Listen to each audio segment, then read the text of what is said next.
Here is the Toyota Corolla. Before we get started though, let me give a quick shout out to Naya Motors Inc. for letting us use the car today to film the videos.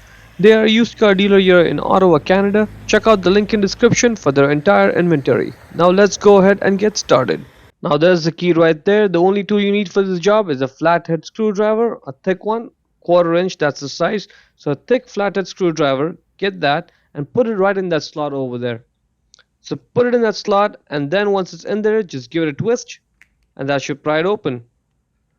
Again, it's over there, and now the cover opens up. Turn this upside down, and the remote part comes out. Now, in order to get the black cover off, right over there, get the screwdriver. There's even an arrow saying screwdriver goes there. Yep, right there. Put it in and give it one more twist. Make sure you push it in and then you give it a twist, otherwise nothing's gonna happen.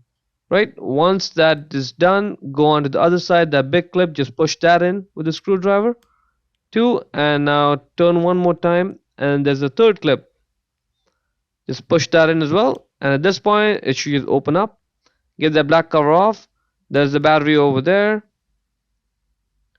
If you want, just you can get that plastic piece off too. You don't have to, I'm just showing it to show you all the different parts of the key remote. There's the battery right there, just push it and the battery comes out, and those are all the different pieces of your key remote. The battery size is CR2032. Again, CR2032 says it on it. The plus sign marks the positive sign and the negative side has no markings on it. So get the new CR2032 battery and let's position it with the positive side facing upwards with the plus sign. Put it in. Now let's get that other plastic part, align it, simply push it together. That's good. Now let's get the black part, just align it, position it, and push that together as well. Okay, that is good, looking good. Now let's put this remote part back into the key, just place it over there, get the other part of the key, align that, press it together, and everything is looking good. Let's go outside and try this out, and it's working well, just as expected. That's it, it's looking good.